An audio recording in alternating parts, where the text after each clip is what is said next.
copy that one file called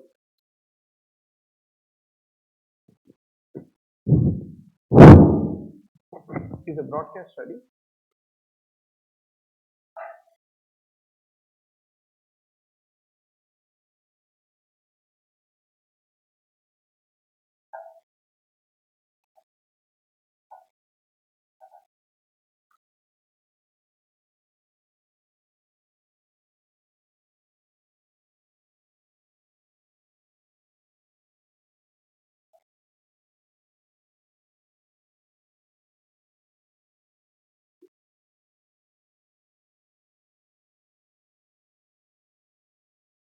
Mnemonics.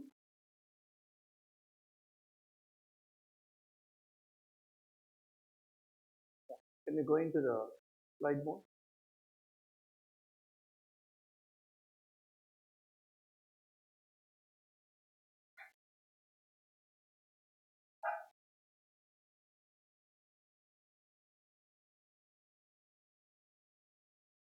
Please get me some water.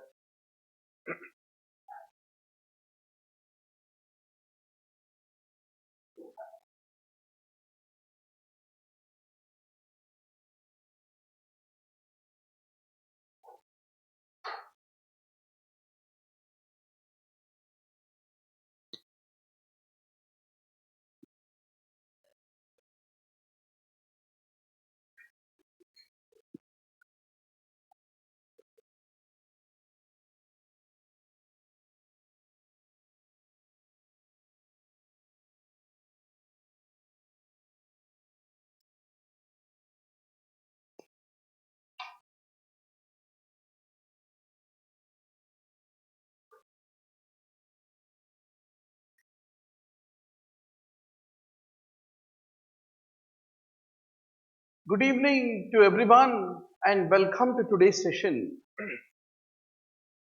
Surya Prabha, Sam Singh, Balakrishna, Sudha Shukla, Anil, Ashima and many more who are all online. Yesterday I could not make it to the class, but thanks for patiently attending a old review class. Yes. So, can you please punch whether the voice is loud and clear? Everybody? Can you please punch whether the voice is loud and clear? Yeah. So, every day I want to add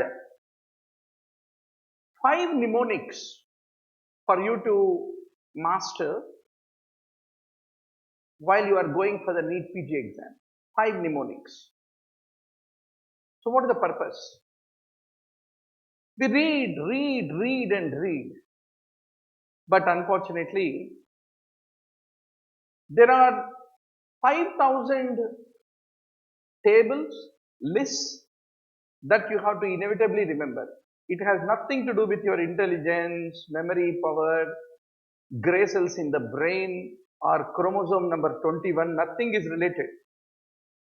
It is a sheer willpower with which you have to remember and reproduce in the exam. Out of 20,000 bullets, 15,000 points are logically easy to remember. एक मर्तबे अगर आप पढ़े तो you can remember it forever.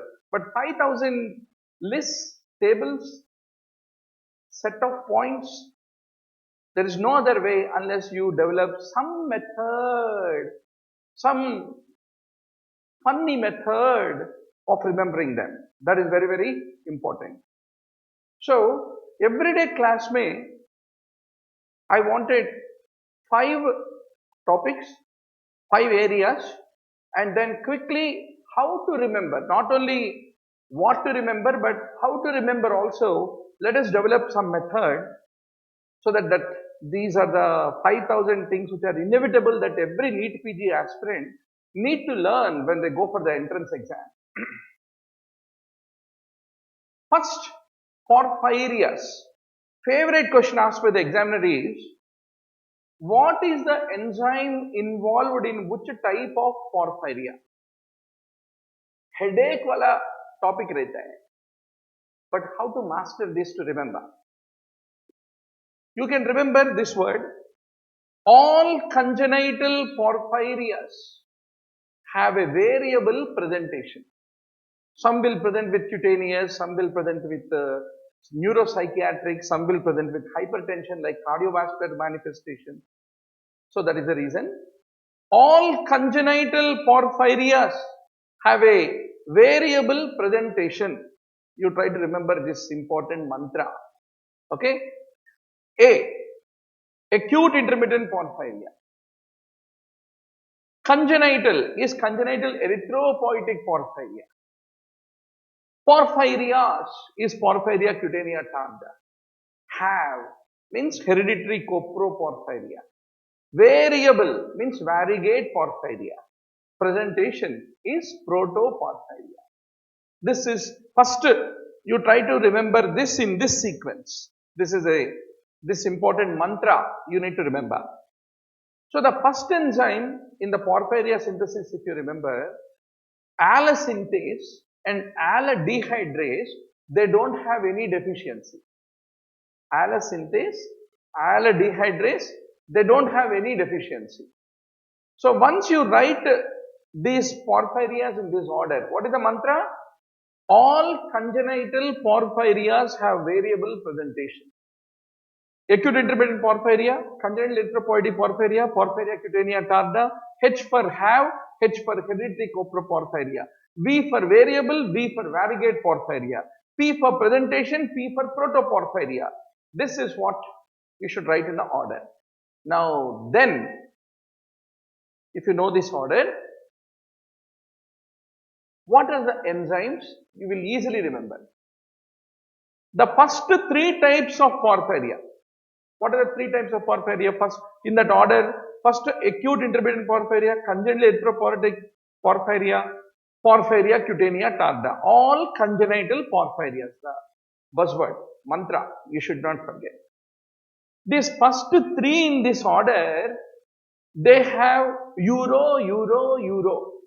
You will earn euros with this first three if you can remember. Okay. Now, first one. Acute intermittent porphyria. I. Lamba rehta hai.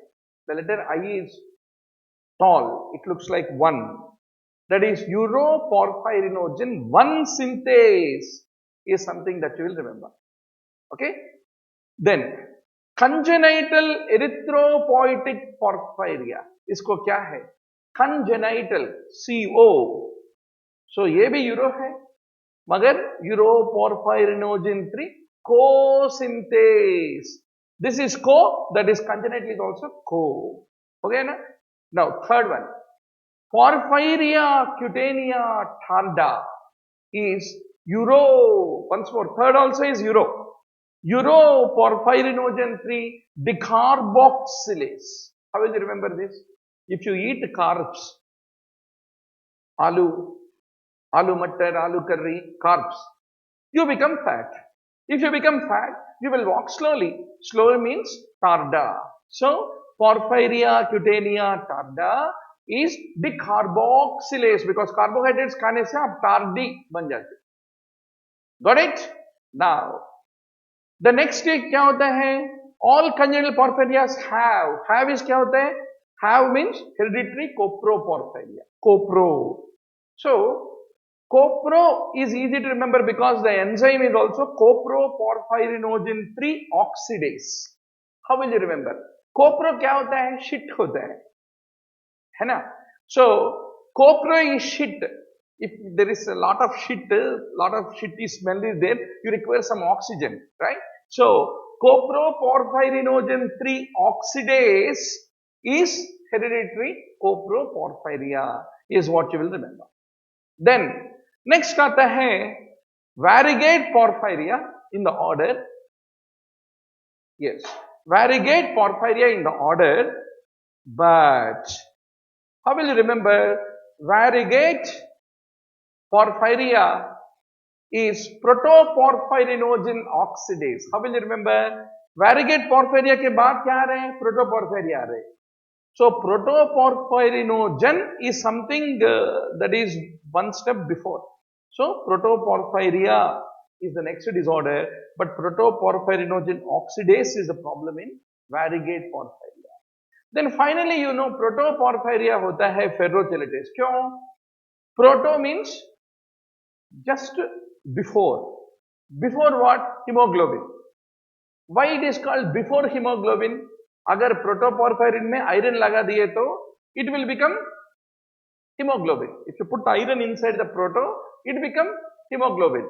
So that is the reason iron incorporating enzyme ferrochelatase is deficient in the people who have protoporphyria is what you have to basically remember. Right? Yeah. Harsha is saying app is not accessible suddenly. Yes. Oh, app is there, but app is not accessible suddenly. Okay, okay. You can kindly give a call to the helpline. They will help you out to get a renewal of the subscription. So automatically, app is accessible. Videos are accessible, but you might have paid a 1 month subscription, and they will help you to get a renewal of the subscription of the video content. Automatically, the programmers write that after a period of time, after your subscription ends, it will stop. But once more, they will help you to get back your subscription renewed. So that is the story, doctor. First topic, porphyria, you should remember today, right? Now, the second favorite mnemonic, which you need to remember. Crohn's versus ulcerative colitis. Crohn's versus ulcerative colitis. How will you remember the differences? Favorite question of the examiner. There should be some way. Exam hall, you should not think, oh, is it Crohn's? Oh, is it ulcerative colitis? You should not think. So let us look into it. How do you differentiate? First differentiator which you should know. Transmural versus mucosal.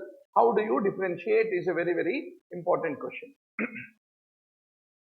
Transmural versus mucosal.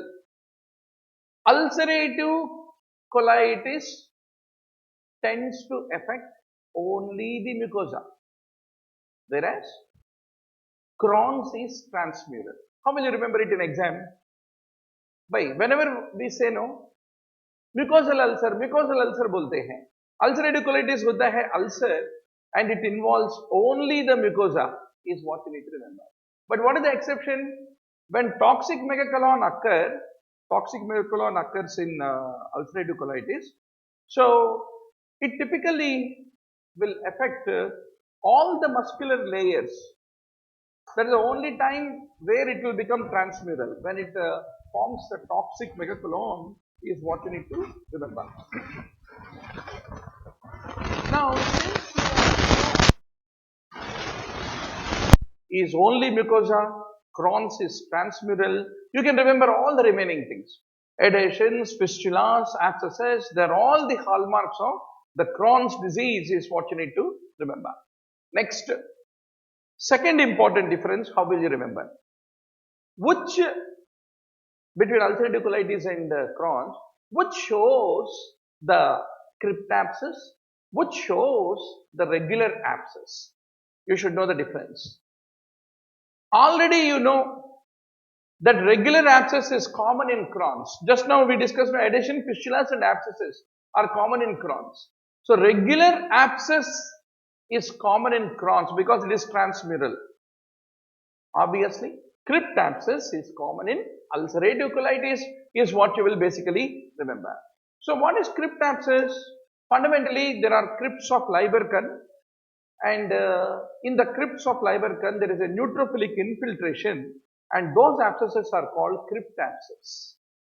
So what you should remember is generally abscess means anywhere we do the drainage. But if it is a real abscess, we do the drainage, not for crypt abscesses. So that is the reason crypt abscesses, these are not real abscesses. That is the reason they don't require surgical drainage is what you have to remember. Whereas Crohn's you will have real abscess and they do not respond to the antibiotics. So you have to do a surgical therapy. That is what you have to remember. So which is a crypt abscess? Once more tell me. You will never forget in exam hall. Ulcerative colitis होता है crypt abscess. Regular abscess रहता है in Crohn's disease is what you should remember. Then the next favorite question of the exam, favorite thing that you should remember, which is having a longitudinal continuity and which has skip lesions is an important question. So what is ulcerative colitis? Basically, the name itself is telling you. Give me the board.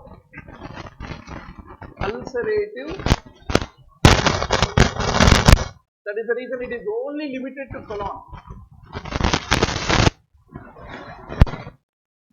Crohn's is not limited to colon.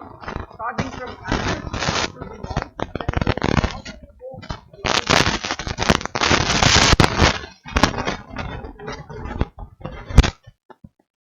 up to the mouth. So, skip lesions are found in Crohn's. Complete longitudinal involvement of the colon is a